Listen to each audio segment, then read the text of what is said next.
નમસ્કાર દર્શક મિત્રો, આપ નિહાળી રહ્યા છો નવસારીથી પ્રસિદ્ધ થતી એકમાત્ર ન્યૂઝ ચેનલ N7 સમાચારોમાં હું નીતુ શાહ આપનું હાર્દિક સ્વાગત કરું છું। સમાચારોની શરૂઆત કરતા પહેલા એક નજર આજના મુખ્ય સમાચાર। નવસારીમાં નાયબ મુખ્યમંત્રી નીતિનભાઈ પટેલના હસ્તે મધ્યસ્થ ફાયર સ્ટેશન અને અર્બન હેલ્થ સેન્ટરનું ઉદ્ઘાટન કરાયું। બાંધકામ સમિતિના ચેરમેને પત્રકારોને અપમાનજનક શબ્દો ઉચ્ચારતા પત્રકારોએ કાર્યક્રમનો બહિષ્કાર કર્યો। વાંસદા તાલુકાના ગોડમાળ ગામે 135 મહિલાઓને LPG ગેસનું વિતરણ કરાયું।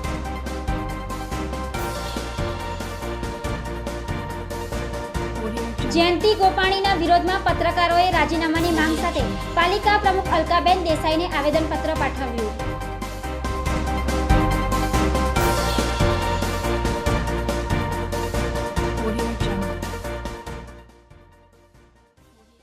રવિવારે નાયબ મુખ્યમંત્રી નીતિનભાઈ પટેલના હસ્તે મધ્યસ્થ ફાયર સ્ટેશન અને અર્બન હેલ્થ સેન્ટરનું લોકાર્પણ સાથે 3 તળાવોના બ્યુટિફિકેશનની કામગીરીનું ખાતમુહૂર્ત કરવામાં આવ્યું હતું। નવસારીમાં રવિવારે સવારે ગુજરાત રાજ્યના નાયબ મુખ્યમંત્રી નીતિનભાઈ પટેલના હસ્તે 2 લોકાર્પણ અને 3 તળાવના બ્યુટિફિકેશનનું ખાતમુહૂર્ત કરવામાં આવ્યા હતા, જેમાં નવસારી શહેરના સાંઢકુવા વિસ્તારમાં મધ્યસ્થ ફાયર સ્ટેશનનું લોકાર્પણ કરવામાં આવ્યું હતું। સરકારની UPD 88 યોજના હેઠળ આ ફાયર સ્ટેશન 1,77,00,000ના ખર્ચે નવનિર્માણ પામેલ ફાયર સ્ટેશનનું નાયબ મુખ્યમંત્રીએ લોકાર્પણ કર્યું હતું। ત્યારબાદ ગેલખડી જેવા આદિવાસી શ્રમિક વિસ્તારમાં 60 લાખ રૂપિયાના ખર્ચે બનેલા અર્બન હેલ્થ સેન્ટરનું નાયબ મુખ્યમંત્રી હસ્તે લોકાર્પણ કરવામાં આવ્યું હતું। આ ઉપરાંત શહેરના 3 તળાવોનું બ્યુટિફિકેશન માટે ગુજરાતમાં પ્રથમ વખત આગવી ઓળખ યોજના હેઠળ 5 કરોડ રૂપિયા મંજૂર કરવામાં આવ્યા છે। આ 3 તળાવોના કામનું નાયબ મુખ્યમંત્રી હસ્તે ખાતમુહૂર્ત કરવામાં આવ્યું હતું। આ લોકાર્પણ અને ખાતમુહૂર્ત વિધિમાં નાયબ મુખ્યમંત્રી નીતિન પટેલ સાથે જલાલપોરના ધારાસભ્ય RC પટેલ, નવસારીના ધારાસભ્ય પિયુષભાઈ દેસાઈ, નગરપાલિકાના પ્રમુખ અલકાબેન દેસાઈ, પ્રેમચંદભાઈ લાલવાણી તથા ચીફ ઓફિસર રમેશભાઈ જોશી ઉપસ્થિત રહ્યા હતા। બાદમાં કાર્યક્રમ ટાટા હોલમાં સભાના રૂપમાં યોજાયો હતો, જેમાં મોટી સંખ્યામાં શહેરીજનો ઉપસ્થિત રહ્યા હતા। આ પ્રસંગે નાયબ મુખ્યમંત્રી નીતિનભાઈ પટેલે જણાવ્યું હતું કે નવસારી અને વિજલપોર શહેર તેમજ આસપાસના વિસ્તારોમાં વધી રહેલી વસ્તીના કારણે ઊભી થયેલી પાણીની સમસ્યા નિવારવા માટે પૂર્ણા નદી ઉપર ટાઇટલ રેગ્યુલેટરી ડેમ બનાવવાનું કામ હાથ ઉપર ધરવામાં આવશે। રાજ્ય સરકાર પ્રજાની આશા અને અપેક્ષાઓને સંતોષવા કટિબદ્ધ હોવાનું જણાવ્યું હતું। જ્યારે હું સિંચાઈ મંત્રી હતો, શહેરી વિકાસ મંત્રી હતો અને પાણી પુરવઠા મંત્રી પણ હતો, માનનીય નરેન્દ્રભાઈ જ્યારે મુખ્યમંત્રી હતા ત્યારે આ 3 વિભાગની જવાબદારી એમણે મને આપેલી, એટલે પીવાનું પાણી નવસારીને પહોંચાડવું એ જવાબદારી અમારી હતી। અને એ વખતે શરૂઆત માનનીય મંગુભાઈને પણ ચોક્કસ કહીએ, યાદ કરીએ કે એમણે પણ આ બાબતમાં બહુ રસ લીધેલો અને બેઠેલા મંચના ઉપરના ભાજપના તમામ આગેવાનો, કાર્યકરોની એક લાગણી હતી કે ત્યાં કેનાલમાંથી પાણી અહીંયા આપણા તળાવમાં આવે અને પાણીનો જથ્થો વધે એ માટેની પાઇપલાઇન અગાઉ મંજૂર કરેલી। એની પાણીની ટાંકીઓ વગેરેનું કામ લગભગ પૂર્ણ થવા આવ્યું છે અને પાઇપલાઇનથી પણ પાણી મળવાની ટૂંક સમયમાં શરૂઆત થઈ જવાની છે। તો લોકોને જરૂરિયાત પાણીની વધારે પડે એ પાણી આપવા માટે પણ આ જે ટાઇડલ રેગ્યુલેટરની અહીંયા વાત થઈ છે RC ભાઈ તરફથી, એ પણ સરકારમાં હાથ ઉપર લેવાયેલું છે। સુરત જિલ્લાના જ આપણા ધારાસભ્ય સુરતના નાનુભાઈ વાનાણી એ સિંચાઈ મંત્રી છે, એમના દ્વારા એ કામ કરવાનું છે અને તમે બધા એની ઈચ્છા રાખો છો તો એ ભારતીય જનતા પક્ષની આપણી વિજયભાઈ રૂપાણીની સરકાર દ્વારા એ કામ પણ તમને ચોક્કસ પ્રાપ્ત થવાનું છે। આજે પ્રજાની અપેક્ષાઓ સંતોષવી એ કામ સરકારનું છે। ભારતીય જનતા પક્ષની ગુજરાતમાં સરકાર આવી ત્યારથી તમે જુઓ કે નવસારી હોય, વિજલપુર હોય કે નાનામાં નાના ગામડાઓ હોય કે સુરત જેવું મહાનગર હોય, અનેક ઘણી કાયાપલટ સાધનોમાં, સુવિધાઓમાં, સગવડોમાં, સ્વચ્છતામાં, આરોગ્યમાં, પીવાના પાણીમાં, શિક્ષણમાં, બધી જગ્યાએ આપણે એનો મોટો લાભ પ્રજાને આપ્યો છે। રવિવારે ટાટા હોલમાં નાયબ મુખ્યમંત્રીના લોકાર્પણ કાર્યક્રમમાં બાંધકામ સમિતિના ચેરમેન જયંતિભાઈ ગોપાણીએ ઉપસ્થિત પત્રકારોને અપમાનજનક શબ્દો ઉચ્ચારતા પત્રકારો દ્વારા કાર્યક્રમનો બહિષ્કાર કરવામાં આવ્યો હતો. રવિવારે ટાટા હોલમાં નવસારી નગરપાલિકા દ્વારા વિવિધ કામોના લોકાર્પણ અને તળાવોના બ્યુટિફિકેશનના કામોનું ખાતમુહૂર્તનો કાર્યક્રમ યોજાયો હતો, જેમાં ગુજરાત સરકારના નાયબ મુખ્યમંત્રી નીતિનભાઈ પટેલ ઉપસ્થિત રહ્યા હતા. સાથે સાથે જલાલપોરના ધારાસભ્ય આરસી પટેલ, નવસારીના ધારાસભ્ય પિયુષભાઈ દેસાઈ ઉપસ્થિત રહ્યા હતા. ટાટા હોલ શહેરીજનોથી ભરેલો હતો, ત્યારે કાર્યક્રમમાં સ્વાગત પ્રવચન કરવા માટે નગરપાલિકાના બાંધકામ કમિટીના ચેરમેન જયંતિભાઈ ગોપાણી માઇક પાસે ઉપસ્થિત થયા. ત્યારે જયંતિભાઈ ગોપાણીએ ઉપસ્થિત મહેમાનોનું સ્વાગત કરવાને બદલે નવસારી નગરપાલિકાના કામો કેવા થાય છે તે જોવા માટે ધારાસભ્ય પિયુષભાઈ દેસાઈને આહવાન કર્યું હતું અને પ્રવચનમાં ભાન ભૂલી પત્રકારોને તંબુરાના તૂટેલા તાર કહી પત્રકારો પેપરમાં ખોટા સમાચારો છાપી દે છે એમ કહ્યું હતું. આ શબ્દો સાંભળતા જ કાર્યક્રમના ન્યૂઝ કવર કરવા માટે આવેલા પત્રકારો પોતાનું અપમાન થયું હોય ટાટા હોલ છોડી બહાર ચાલ્યા ગયા હતા અને સમગ્ર કાર્યક્રમનો બહિષ્કાર કર્યો હતો. આ બાબતથી ઉપસ્થિત શહેરીજનો અને મહેમાનોમાં સોપો પડી ગયો હતો. પત્રકારોને સમજાવવા માટે ભાજપ આગેવાનોએ પ્રયત્નો કર્યા હતા, પરંતુ સૌ પત્રકારો તેમની વાત ઉપર અડગ રહ્યા હતા. પત્રકારોએ ભોજન સમારંભમાં ભોજન લેવાનો પણ ઇનકાર કરી દીધો હતો. અત્રે ઉલ્લેખનીય છે કે નવસારી નગરપાલિકામાં બાંધકામ સમિતિના ચેરમેન જયંતિભાઈ ગોપાણી સામે પાલિકાના વિપક્ષી સભ્યોએ 2.5 કરોડ રૂપિયાના જૂના બ્લોક કાઢી નાખવાના કામ બાબતમાં ભ્રષ્ટાચાર થયો હોવાની રાવ સાથે કલેક્ટરને આવેદનપત્ર આપી વિરોધ કર્યો હતો. નવસારી પત્રકારોએ ટાટા હોલ ખાતેના નાયબ મુખ્યમંત્રીના કાર્યક્રમમાં બાંધકામ સમિતિના ચેરમેન જયંતિભાઈ ગોપાણીએ પત્રકારોનું અપમાન કરતા તેમના વિરોધમાં પાલિકા પ્રમુખને આવેદનપત્ર આપી જયંતિભાઈ ગોપાણીના રાજીનામાની માંગ કરી હતી. રવિવારે યોજાયેલ ટાટા હોલના કાર્યક્રમમાં નાયબ મુખ્યમંત્રી નીતિનભાઈ પટેલની ઉપસ્થિતિમાં બાંધકામ સમિતિના ચેરમેન જયંતિભાઈ ગોપાણીએ તેમના સ્વાગત પ્રવચનમાં પત્રકારોનું સ્વમાન ગવાય તેવા ઉચ્ચારણો કર્યા હતા, જેનાથી પત્રકારો આ કાર્યક્રમમાં અપમાનિત થયા હતા.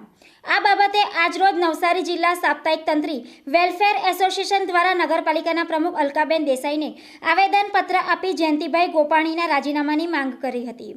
બાંધકામ સમિતિના ચેરમેન જયંતિભાઈ ગોપાણીના અપમાનજનક નિવેદનથી નવસારી જિલ્લાના પત્રકારોમાં નારાજગી વ્યાપી ગઈ છે. હા, આવેદનપત્ર આપ્યું છે પત્રકાર આલમે, મેં મારી રીતે સ્વીકારી લીધું છે. મારે પ્રોસિજર પ્રમાણે મારા પાર્ટીના વડાને સંગઠનને આપવાનું રહેશે. સંગઠનમાં હું રજૂઆત કરીશ. અત્યારે ધારાસભ્ય શ્રી વિધાનસભામાં વ્યસ્ત હોવાથી જ્યારે સેટરડે સન્ડેમાં આવશે ત્યારે તમારી રજૂઆતને હું એમના સુધી પહોંચાડવાનો પ્રયત્ન કરીશ. પત્રકારોએ આ અપમાનજનક નિવેદનને સખત શબ્દોમાં વખોડી કાઢ્યું હતું, તેમજ જ્યાં સુધી બાંધકામ સમિતિના ચેરમેન જયંતિભાઈ ગોપાણીનું રાજીનામું નહીં લેવામાં આવે ત્યાં સુધી ગાંધી ચિંધ્યા માર્ગે લડત ચલાવવાની ચેતવણી પણ આપી છે. તેમજ નવસારી જિલ્લાના તમામ પત્રકારો આ બાબતનો વિરોધ ગુરુવાર 9મી માર્ચે ગાંધીનગર સચિવાલય ખાતે જઈ પોતાનો વિરોધ પ્રદર્શિત કરશે. આ બાંધકામ સમિતિના ચેરમેન જયંતિભાઈ ગોપાણીને ભાજપ શાસકોએ જ 2007માં બ્લેકલિસ્ટ કરવામાં આવ્યા હતા. જયંતિ ગોપાણી સામે વિપક્ષે 2.5 કરોડના જૂના બ્લોકના ભ્રષ્ટાચારનો આરોપ પણ લગાવ્યો છે. કે તમને કદાચ ખ્યાલ ન હોય તો નવસારી નગરપાલિકાના કામ હું ભૂતકાળમાં કરતો હતો, ત્યારે હું સુધરાઈ સભ્ય નહોતો. પણ તમને ન ખબર હોય તો કહી દઉં કે 2007ની અંદર આ નવસારી નગરપાલિકાએ મને બ્લેકલિસ્ટ કોન્ટ્રાક્ટરની યાદીમાં મોકલ્યો. હવે તમે કહો કે આ પેપરની અંદર કે ગમે તે મીડિયામાં કે કોઈ વિરોધ પક્ષવાળા ખોટી સાચી વાત કરે, પરંતુ એ વાતમાં કોઈ તથ્ય છે નહીં.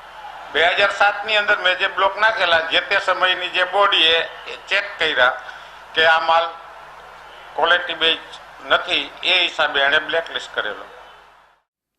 ભારત સરકાર અને વન વિભાગ ગુજરાત રાજ્યના સંયુક્ત ઉપક્રમે પશ્ચિમ રેન્જ વન વિભાગ દ્વારા પ્રધાનમંત્રી ઉજ્જવલા યોજના અંતર્ગત વાંસદા તાલુકાના ગોળમાળ ગામે 135 મહિલાઓને એલપીજી ગેસ વિતરણ કરવામાં આવ્યા હતા. વાંસદા પશ્ચિમ રેન્જ વન વિભાગ દ્વારા તાલુકાના ગોળમાળ ગામે પ્રધાનમંત્રી ઉજ્જવલા યોજના અંતર્ગત કાર્યક્રમ વલસાડ ડાંગના સાંસદ ડોક્ટર કે.સી. પટેલ, વલસાડ ઉત્તર વન વિભાગના નાયબ વન સંરક્ષક M.R. ગુજ્જર, વાંસદા પશ્ચિમ રેન્જના RFO J.D. રાઠોડની ઉપસ્થિતિમાં રાખવામાં આવ્યો હતો. કાર્યક્રમ દરમિયાન ઉપસ્થિત મહાનુભાવોના હસ્તે ગોળમાળ ગામની 98 મહિલા લાભાર્થીઓ અને કાવડેજ ગામની 37 મહિલા લાભાર્થીઓ મળી કુલ 135 મહિલા લાભાર્થીઓને LPG ગેસ વિતરણ કરવામાં આવતા લાભાર્થી પરિવારોમાં ખુશીનો માહોલ છવાયો હતો. આ કાર્યક્રમમાં વાંસદા તાલુકા ભાજપ પ્રમુખ શાંતુભાઈ ગાવિત, ઉપપ્રમુખ Pradyumansinh Solanki, Chintubhai Bhisra, Manilalbhai Patel, Kandha round forester MP Patel, Jamliya round forester GC Garasiya, Lakhavadi beat guard Nareshbhai J. Patel, Jamliya beat guard HN Patel, Golmal beat guard AR Patel સહિતના મહાનુભાવોએ પણ મહિલા લાભાર્થીઓને ગેસ વિતરણ કર્યું હતું. ગોળમાળ અને કાવગડ ગામના જે ગેસ કનેક્શનોનું વિતરણ ઉજ્જવલા કંપનીના સહયોગથી કરવામાં આવ્યું. આવી રીતે આપણે જે નવસારી જિલ્લાના વાંસદા તાલુકાની આપણી 2 રેન્જો છે. 2 રેન્જોની અંદર લગભગ સરકારશ્રીમાંથી 3 વિવિધ યોજનામાંથી 40 અને 1 બાદ 10 એમ આપણે 90 લાખ મંજૂર થયેલા હતા. એની સામે આપણે ગેસ વિતરણ 2400 કનેક્શન આપવાના હતા. એની સામે લગભગ આપણે ઉજ્જવલા કંપની એ 1500 એવા કનેક્શનમાં સબસિડી આપે છે. તો જે ચૂલાના બાકીની એ લોકોને રોકવાના 90ની સામે આપણે 115 લાખ આપણે ગ્રાન્ટ આપણા વાંસદાની બંને રેન્જોમાં લાભ મળશે ઉત્તર વન વિભાગને. અને જેને કારણે આપણે 2-2.5 લાભાર્થીઓને બદલે આપણે 5000 લાભાર્થીઓને આની અંદર કવર કરી શકશું. અને જેને કારણે જે આ વનવાસીઓને જે બહેનો છે એને એના ઘરકામમાં કે ચૂલામાં જે અગ્નિ પેટાવવા માટે અને જંગલમાંથી બળતણ કાપી લાવવું પડે અને રોજે રોજનું એને એની પળોજન છે એમાંથી છુટકારો મળશે. એની આંખોની જે તંદુરસ્તી પણ વધશે, કારણ કે એના ધુમાડાને કારણે એને આંખોને પણ નુકસાન થાય છે, એના ફેફસાને પણ નુકસાન થાય છે. એ આ સરકારના આપણા જે આ સરકારે છે એમ વિચાર્યું કે ભાઈ જો આવા આદિવાસી વિસ્તાર છે એમાં જે આ વનવાસીઓને આવા લાભ આપીએ તો આપણું જંગલ પણ બચશે અને એની હેલ્થ પણ સુધરશે અને આવા જે આપણો જંગલને બચાવવામાં અથવા તો જે પર્યાવરણને જે આ જાળવણીમાં એમનો સહયોગ પણ મળી રહેશે. આપણા જંગલો એ એમણે જ સાચવવાના છે, એમણે જ એનો વપરાશ કરવાનો છે. એમાંથી જે મળતી પ્રોડક્ટ, એની અંદર થતા કામો, એમાં રોજગારી પણ એ લોકોને પ્રાપ્ત થશે. એ લોકોને એનું જાગૃતતા આવશે, જેને કારણે આ સરકારશ્રી આ યોજના સરસ મજાની જે ઉજ્જવલા ગેસ યોજના, પ્રધાનમંત્રી ઉજ્જવલા ગેસ યોજના જે અમલમાં મૂકી છે એનો ખૂબ જ સારો પ્રતિસાદ મળી રહ્યો છે. વિજલપોર શહેરમાં પ્રફુલભાઈ શુક્લની ચોથા દિવસની રામકથામાં સીતારામ વિવાહનો પ્રસંગ ઉત્સાહભેર ઉજવવામાં આવ્યો હતો. વિજલપોર શબરીધામ ખાતે એકતા ચેરિટેબલ ટ્રસ્ટ અને સિનિયર સિટીઝનના સંયુક્ત ઉપક્રમે ચાલી રહેલી પ્રફુલભાઈ શુક્લની આજે ચોથા દિવસની રામકથામાં મોટી સંખ્યામાં ભાવિક ભક્તો ઉમટી પડ્યા હતા. કથાકાર પ્રફુલભાઈ શુક્લે વિવિધ દ્રષ્ટાંતો આપી કથા શ્રવણ કરાવ્યું હતું. આજની આ રામકથામાં સીતારામ વિવાહનો પ્રસંગ ઉત્સાહપૂર્વક યોજવામાં આવ્યો હતો, જેમાં ભગવાન શ્રીરામ અને સીતાના લગ્નનો પ્રસંગ રજૂ કરવામાં આવ્યો હતો. આ લગ્ન પ્રસંગમાં ભગવાન શ્રીરામના પિતા દશરથના રૂપમાં પરિમલભાઈ પટેલે રામની જાનૈયાઓ સાથે જાન લઈ માતા સીતાના પિતાના રૂપમાં મહેશભાઈ સોસાના લગ્ન મંડપમાં પહોંચ્યા હતા, જ્યાં સીતારામ વિવાહ ખૂબ જ ભક્તિભાવ અને ઉત્સાહથી ઉજવવામાં આવ્યો હતો. કન્યાદાન પિતા જનકના રૂપમાં મહેશભાઈ સોસાએ કર્યું હતું. આખું શબરીધામ ભગવાન સીતારામના વિવાહમય બન્યું હતું. આજની આ રામકથામાં તુષારભાઈ ચૌધરી, નીરવ નાયક, ધર્મેશ પટેલ, રાજન જોશી તેમજ મગનભાઈ કાંજાણી JP બિસ્કિટવાળા ઉપસ્થિત રહ્યા હતા.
તાલુકાના સુપ્રસિદ્ધ યાત્રાધામ ઉનાઈ ખાતે ઉનાઈ ઉત્સવ અને ઉનાઈ માતાજી મંદિર પાટોત્સવ 2017નું આયોજન ગુજરાત પ્રવાસન નિગમ અને જિલ્લા વહીવટીતંત્ર નવસારીના સંયુક્ત ઉપક્રમે આયોજિત કાર્યક્રમનું સંચાલન કલા વારસો આર્ટ્સ એન્ડ ઇવેન્ટ સંસ્થા દ્વારા હાથ ધરાયું હતું, જેમાં સવારે 8 કલાકે નવચંડી યજ્ઞ મંદિર પ્રાંગણમાં અને ત્યારબાદ ખૂબ જ સુંદર માતાજીની શોભાયાત્રાનો પ્રારંભ પ્રાંત અધિકારી ડીએમ દેસાઈ દ્વારા શંખનાદ સાથે કરાવાયો હતો। આ શોભાયાત્રા સમગ્ર ઉનાઈમાં ફરી હતી, જેમાં આસામ, ત્રિપુરા, ઝારખંડ, છત્તીસગઢ, મહારાષ્ટ્ર, ગુજરાતના નામાંકિત 170 કલાકારો દ્વારા સાંસ્કૃતિક કૃતિઓ રજૂ કરવામાં આવી। આ વર્ષે ગુજરાત પ્રવાસન નિગમ દ્વારા આ કાર્યક્રમનું આયોજન કરાયું, જેમાં સમગ્ર મંદિર પરિસરને ખૂબ જ આકર્ષિત રીતે સજાવવામાં આવ્યો હોય આ સજાવટે સમગ્ર ઉનાઈ સહિત કાર્યક્રમને માણવા માટે ઉપસ્થિત હજારોની જનમેદનીની દાદ મેળવી હતી। સાંસ્કૃતિક કાર્યક્રમ સાથે માતાજીના પાટોત્સવને લઈ કાળાસધારી બહેનોના સથવારે ડીજેના તાલે ભજન કીર્તન કરતા અને ગરબે ઘૂમતા આકાશમાં રંગબેરંગી કલરના સથવારે ઘોડાઓની કતાર સાથેની બગીમાં માતાજીની તસવીર મૂકી શોભાયાત્રામાં સાંસ્કૃતિક કાર્યક્રમ કરનાર 6 રાજ્યના 170 જેટલા કલાકારોની આકર્ષક કૃતિના પરફોર્મન્સ સાથે સ્થાનિક યુવક યુવતીઓ દ્વારા ડીજેના તાલે નૃત્ય કરી માતાજીની શોભાયાત્રા કાઢવામાં આવી હતી। આ શોભાયાત્રા સમગ્ર ઉનાઈ નગરમાં ફરી હતી। તે નિહાળવા નગરના મકાનોની બારીઓ તથા ટેરેસ પર લોકો ઉમટી પડ્યા હતા। તેમણે વિશિષ્ટ શોભાયાત્રાની તસવીરો લેવા સાથે સેલ્ફી લેવાનો લાભ લીધો હતો। આ શોભાયાત્રા મંદિર દ્વારે પહોંચતા નવસારી જિલ્લા કલેક્ટર રવિકુમાર અરોરાએ શોભાયાત્રાનું સ્વાગત અને અભિવાદન કર્યું હતું। તેમની સાથે વાંસદા પ્રાંત અધિકારી ડીએમ દેસાઈ, મંદિરના ટ્રસ્ટી કરસનભાઈ ટીલવા, ધર્મેન્દ્રસિંહ સોલંકી, રસિકભાઈ ટાંક, જિલ્લા ભાજપ પ્રમુખ શાંતિભાઈ ગાવિત, હરીશભાઈ તથા મંદિરના ટ્રસ્ટીઓ સહિત નગર અગ્રણીઓ જોડાયા હતા। ઉનાઈ માતા મંદિર અત્યારે એક ઐતિહાસિક સ્થળ છે। આજુબાજુના અનેક જિલ્લાઓના લોકોની અહીંયા બહુ લાગણી આસ્થા છે અને આ સ્થાને એક પ્રવાસન સ્થળ તરીકે ઓર ઉચ્ચતમ સ્થાન ગ્રહણ કરે અને ગુજરાત ટુરિઝમ ડિપાર્ટમેન્ટના સક્રિય સહયોગ અને માનનીય ગણપતસિંહ વસાવા અમારા મંત્રીશ્રી જે પ્રવાસન વિભાગના છે એના એક્ટિવ સપોર્ટમાંથી આજે એક કાર્યક્રમ કરવામાં આવે છે અને કલા વારસો સંસ્થા અમારા એક્ટિવ પાર્ટનર છે અને આજે હજારોની સંખ્યાને સવારે રેલીમાં ભાગ લીધા અને સાંજે સાંસ્કૃતિક કાર્યક્રમમાં બીજા સ્ટેટના મણિપુરથી લઈને સાઉથ ઇન્ડિયા સુધીના કલાકારો ભાગ લેશે અને આ કાર્યક્રમથી ઉનાઈ માતા મંદિરના જે ઐતિહાસિકતા સાથે પ્રવાસનના દૃષ્ટિએ પણ આ લોકોના આકર્ષણના કેન્દ્ર બનશે અને ભવિષ્યમાં માળખાકીય સુવિધાના વિકાસ માટે વહીવટીતંત્ર સક્રિય છે। Thank you. આજે ઉનાઈ માતાજી મંદિરની અંદર આ 5મો પાટોત્સવ આપણે સૌ ભેગા મળીને ધામધૂમથી ઉજવી રહ્યા છે। આ પાટોત્સવથી રાજ્ય જ નહીં પણ દેશની અંદર પણ આ ઉનાઈ પ્રવાસધામની અંદર નામના મેળવી રહ્યું છે। અહીંના સ્થાનિક લોકો આ માતાજીના મંદિરથી રોજીરોટી પણ સંપન્ન કરે છે। દેશના અને રાજ્યના તમામ વિસ્તારના લોકો માતાજીના દર્શને પણ આવે છે। અહીં મહારાષ્ટ્ર અને ગુજરાતની બોર્ડર ઉપર આવેલા આવા યાત્રાધામને અહીંના લોકો બહુ ધાર્મિક દ્રષ્ટિથી અને શ્રદ્ધાથી આવી માતાજીના દર્શન કરી, માતાજીની સ્તુતિ કરી, માતાજીને પ્રણામ કરી પોતાની શ્રદ્ધાને સ્થાન આપે છે। આવા આ માતાજીના ધામને કોટી કોટી વંદન। આ માતાજીના ધામની અંદર સૌ પધારે છે। આ માતાજીના જ્યારે જે પાટોત્સવ ઉજવાઈ રહ્યો છે ત્યારે આ માતાજીના પાટોત્સવની અંદર ગામના જ નહીં ગુજરાત રાજ્યના આજુબાજુ વિસ્તારના તમામ અહીં ઉપસ્થિત છે। આજે ગામની અંદર માતાજીની શોભાયાત્રા પણ નીકળી છે। ઉનાઈ માતાજી મંદિરના પાટોત્સવ નિમિત્તે ગુજરાત પ્રવાસન નિગમ દ્વારા ભવ્યાતિ ભવ્ય અતિ ભવ્ય મંદિરનો શણગાર કરવામાં આવેલો છે। છેલ્લા 5 વર્ષથી પાટોત્સવ ઉજવવામાં આવે છે, પરંતુ આ વખતે આ પાટોત્સવનો રંગ કંઈ અલગ જ છે। ભવ્ય શોભાયાત્રા હાલ નીકળી રહી છે ઉનાઈ ગામમાં અને ગુજરાત પ્રવાસન નિગમ દ્વારા ખૂબ જ સુંદર કાર્યક્રમ યોજવામાં આવેલો છે। આ કાર્યક્રમ 2 દિવસનો છે। ભવ્ય લોક ડાયરાનું આયોજન કરવામાં આવ્યું છે। નવસારીના દાંતેજ ગામે શનિવારે ગુજરાત રાજ્યના સહકાર વિભાગના મંત્રી ઈશ્વરસિંહ પટેલના હસ્તે 3 કરોડ રૂપિયાના ખર્ચે નિર્માણ પામેલા નવનિર્મિત વિવિધલક્ષી પશુ ચિકિત્સાલય ભવનનું લોકાર્પણ કરવામાં આવ્યું હતું। આ પ્રસંગે સહકાર અને જિલ્લા પ્રભારી મંત્રી ઈશ્વરસિંહ પટેલે જણાવ્યું હતું કે દક્ષિણ ગુજરાતમાં કૃષિ સાથે પશુપાલન વ્યવસાયનો વિકાસ થઈ રહ્યો છે, જ્યારે પશુપાલનથી સંકળાયેલા ગ્રામીણોના અર્થકારણમાં સુધારો આવ્યો છે। આ આધુનિક પશુ ચિકિત્સાલય પશુઓની સારવાર માટે આ વિસ્તારના પશુપાલકો માટે આશીર્વાદરૂપ બની રહેશે। નવસારીના ધારાસભ્ય પિયુષભાઈ દેસાઈએ નવસારીને શ્વેત ક્રાંતિનો વિસ્તાર ગણાવીને જણાવ્યું હતું કે આ વિસ્તારમાં અનેકો વાર પશુઓને રોગથી મુક્ત કરવાના પ્રયાસો સફળ રહ્યા છે. આ ચિકિત્સાલયમાં સુવિધાયુક્ત સાધનો આપવાની ખાતરી પણ આપી હતી. આ તબક્કે તેમણે પશુપાલકોને સંબોધતા તેમણે દૂધની બનાવટ દ્વારા વેલ્યુ એડિશન કરીને દૂધના મૂલ્યવર્ધિત વસ્તુઓ બનાવવા માટેનો અનુરોધ પણ કર્યો હતો. નવસારી તાલુકાના દાંતેજ ગામે પશુઓના આરોગ્યની કાળજી રાખવા સાથે પશુઓમાં દૂધ ઉત્પાદનની ક્ષમતા વધારીને નવસારીમાં શ્વેત ક્રાંતિ લાવવાના ઉદ્દેશ્ય સાથે તૈયાર થયેલી વેટરનરી પોલિટેકનિકમાં આધુનિક સાધનોથી અલગ અલગ વિષયના નિષ્ણાતો સેવા આપશે એવી વ્યવસ્થા ઊભી કરવામાં આવી છે. દક્ષિણ ગુજરાતમાં પશુપાલન ખૂબ મોટે પાયે વિકસ્યું છે, જેથી અન્ય સંસ્થા દ્વારા રિફર કરાયેલા જટિલ રોગવાળા પશુઓની પણ સારવાર અહીં થઈ શકશે. આ પ્રસંગે નાયબ પશુપાલન નિયામક MG પ્રજાપતિ, પોલિક્લિનિકના નાયબ નિયામક ડોક્ટર DB ઠાકર સહિતના મહાનુભાવો મોટી સંખ્યામાં હાજર રહ્યા હતા. સમાચારો સમાપ્ત કરતા પહેલા એક નજર આજના મુખ્ય સમાચારો.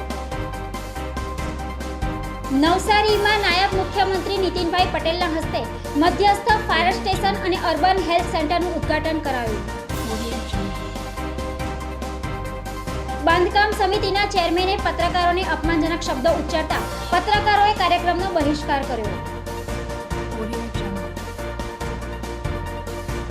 વાંસદા તાલુકાના ગોડમાળ ગામે 135 મહિલાઓને LPG ગેસનું વિતરણ કરાયું.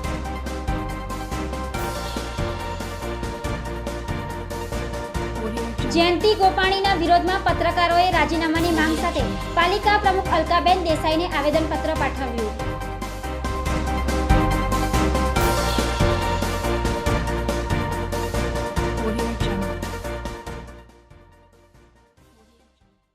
તો આ હતા આજના સમાચારો. બન્યા રહો અમારી સાથે અને જોતા રહો નવસારીથી પ્રસિદ્ધ થતી એકમાત્ર ન્યૂઝ ચેનલ N7. નમસ્કાર.